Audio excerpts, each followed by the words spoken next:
In today's video, I am doing a course of a race in Quebec, but since it's in Quebec, it's going to be in French for the rest of the video for all my Québécois out there. Voici enfin une vidéo en français comme on me l'a souvent demandé. Donc aujourd'hui, je suis au Vélodrome de Bromont, au Centre national, où il y a le départ du défi Ascension au mois de mai.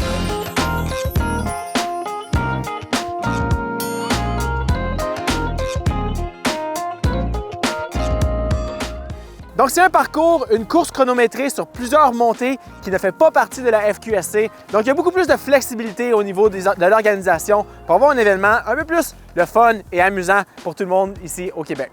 Donc aujourd'hui, c'est très simple, je vais rouler le parcours du défi Ascension. Je vais faire les 4 premières ascensions et pour vous donner un peu une idée d'à quoi vous attendre, quel genre de climb, il y en a des courtes, il y en a des longues, il y en a des vallonneuses. Donc on a vraiment un parcours très différent et ces montées seront chronométrées lors de l'événement et il va faire un classement officiel à la fin de la journée. Donc sans plus tarder, sautons dans la voiture et rendons-nous à la première montée qui est seulement à quelques kilomètres du départ.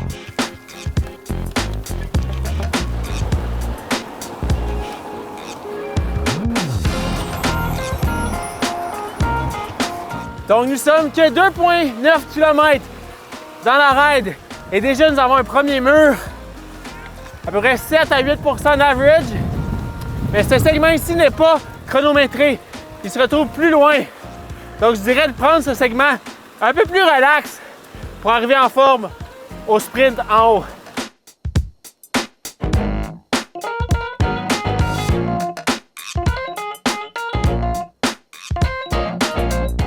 Donc une fois le premier pitch passé ici, j'ai vu du 14 % sur mon GPS. Ça travaille, mais ça devient pire juste un peu plus loin. 16, 18, 19 % ici. Donc il faut vraiment se lever sur les pédales et aller en force. Donc vraiment ici, vous allez tout donner juste pour passer la côte. Et on s'assoit, on cadence le plus possible. Je suis vraiment au minimum ici, 370 watts, ça fait mal. Donc nous voilà à l'intersection de Rouville et Montcalm et le premier segment chronométré commence à l'intersection. Donc comme nous avons pu le voir, la pente avant le segment chronométré ajoute vraiment une dimension et de difficulté.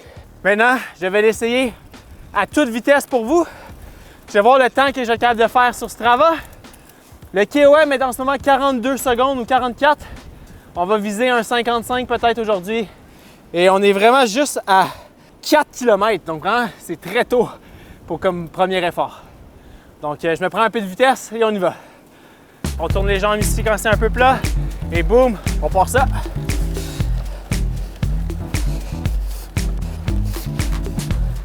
C'est vraiment pas long comme effort.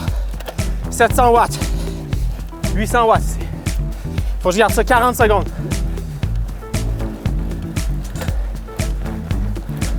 Ça devient un peu plus plat ici.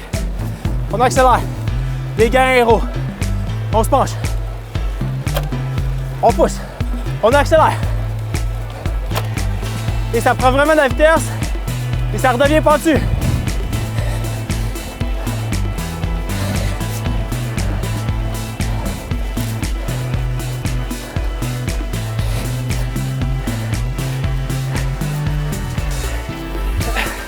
Jusqu'au top.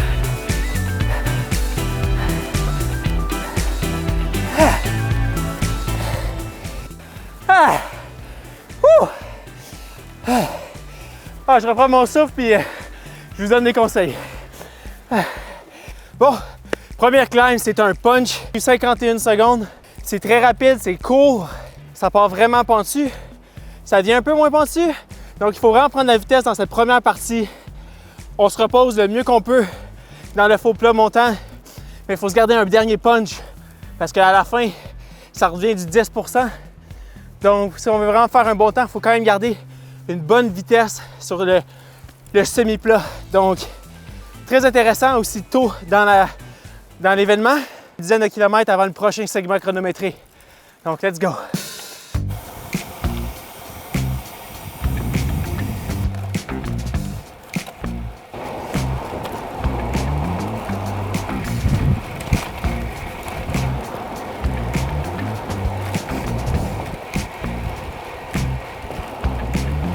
Donc sur le chemin ici, je suis chanceux, il y a un gros vent d'eau, mais il faut faire très attention, il y a beaucoup de trous. Donc restez alerte. Oups. Afin d'éviter une crevaison en milieu de parcours.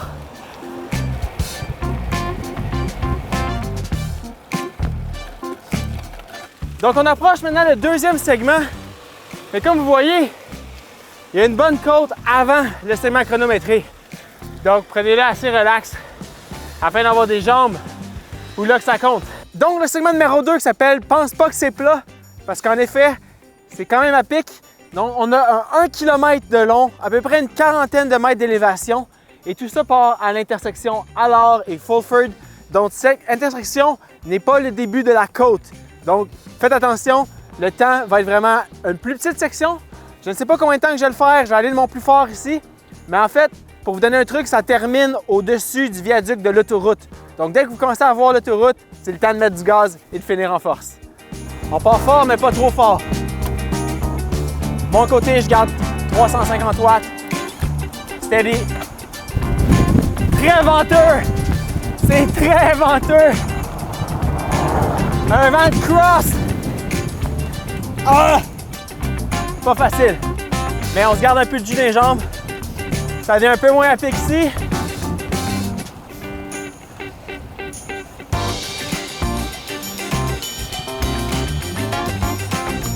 Steady, 350. Oh, le vent! Ah!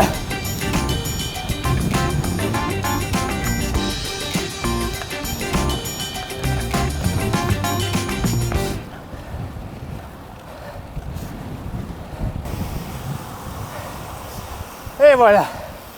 Ouh! Pour le segment numéro 2, on a, ça fait mal, 2 minutes 41, 350 watts, 5-10 km de repos. Donc c'est parti. Faut penser à manger. Gardez vos glucides.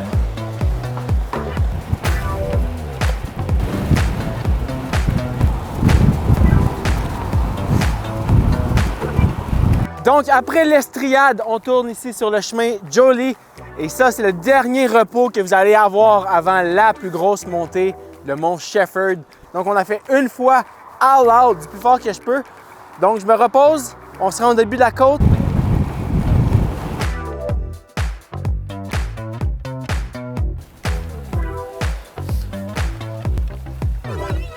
OK, maintenant qu'on arrive à l'intersection Jolie et mont Shepherd, c'est là que ça compte pour vrai, la plus grande montée du challenge. Mais probablement aussi une des plus grandes montées de la région de l'Estrie. Nous avons 4,23 km à 5,5 d'average, ce qui nous donne environ 350 mètres de dénivelé. C'est long, ça va faire mal. Le KOM actuel se situe environ à 10 minutes 25, mais ça, c'est Rowan Barrett. Et Rowan est une légende pour ceux qui le connaissent. Attendez-vous à faire peut-être 20 minutes ici. Pour ma part, si je peux faire 15 minutes, je vais être content. Donc, je vais aller à un pace constant, pas trop fort au début, je me garde du jus pour la fin. Et puis, en espérant que ça va bien aller. Petite gorgée d'eau et on part.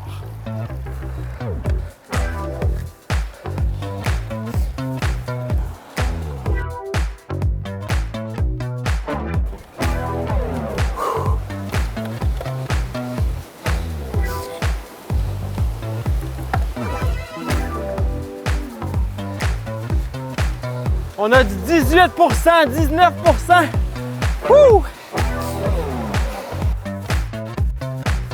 Tourne à gauche ici. On a une petite descente, se reposer et ça repart en force.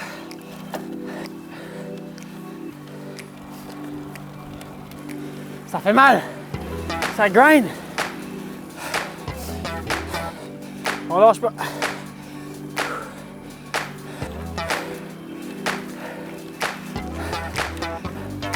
La fin approche! La fin approche! C'est un peu moins à pic maintenant, mais il faut pousser.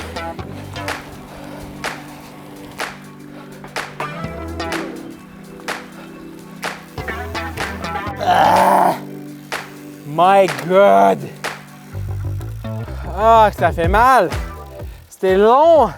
Une quinzaine de minutes pour moi. À effort threshold, c'était à bloc. Pour vrai, c'est une montée très difficile parce que le gradient change constamment. Ça devient plat, ça devient à pic, ça devient semi-plat, ça devient très à pic. Donc, tu es constamment en train de changer et c'est facile d'aller trop vite dans les sections qu'il ne faut pas aller vite. Tu brûles trop au début, tu vas arriver dans le premier mur, tu vas exploser, puis après ça, tu ne seras pas capable de prendre la vitesse sur le deuxième faux plat. Donc, c'est tous les 3 sommets de la journée. Il en reste 3 autres au cours du défi Ascension, mais je ne vais pas vous les montrer, je vais vous laisser les découvrir par vous-même. Donc, n'hésitez pas à regarder plus d'informations sur le site web. Tous les liens vont être dans la description. Pour ma part, avant de vous donner quelques conseils additionnels, je retourne au chalet, je vais aller me masser les cuisses et les mollets parce qu'après cette première montée ici, ça le fait très mal. Et n'oubliez pas que pendant le défi, vous la faites 2 fois. Donc, à prendre en note. Let's go! On retourne au chalet. All right! C'est ce qui complète la fin du recon, du défi Ascension, du Centre national de Bromont. Donc, qu'est-ce qu'on a appris aujourd'hui? C'est que ça monte beaucoup aujourd'hui, c'est pentu, c'est difficile et on a fait seulement 3 des 6 montées. Donc, comme vous pouvez vous imaginer, ça va être une très grosse journée sur le bike. Donc, si ça vous intéresse de participer à l'événement, c'est le 14 mai. Ça va être encadré par Vélo-Québec, par le Centre national. Donc, il va y avoir 4 ravitaux. Il va y avoir des équipes pour s'occuper de vous si jamais vous avez des problèmes sur votre vélo. Il y aura un barbecue, il y aura plein de monde, plein d'activités. Donc, pour vrai, ça vaut vraiment la peine de vous inscrire et de participer le 14. Puisqu'on aime ça, des événements qui ne sont pas nécessairement fédérés par la FQSC. C'est vraiment une autre atmosphère, c'est plus paisible, plus le fun, il y a moins de compétition. Puis entre les segments, je peux imaginer que les groupes juste s'amusent, ça jase, tu roules avec tes chums. Mais lorsque c'est le temps de venir faire le segment, c'est chacun pour soi, le premier jusqu'en haut de la côte. Pour l'horaire, la journée commence à 9 h le 14 mai. Il y a 2 distances, le 80 km et le 120 km. Donc, si jamais vous avez aimé cette vidéo en français pour la 2e fois sur la chaîne YouTube, n'hésitez pas à laisser un pouce en l'air. Cliquez sur le bouton abonner. Et mon nom est Charles et on se voit sur la route ou dans un prochain vidéo. Ciao!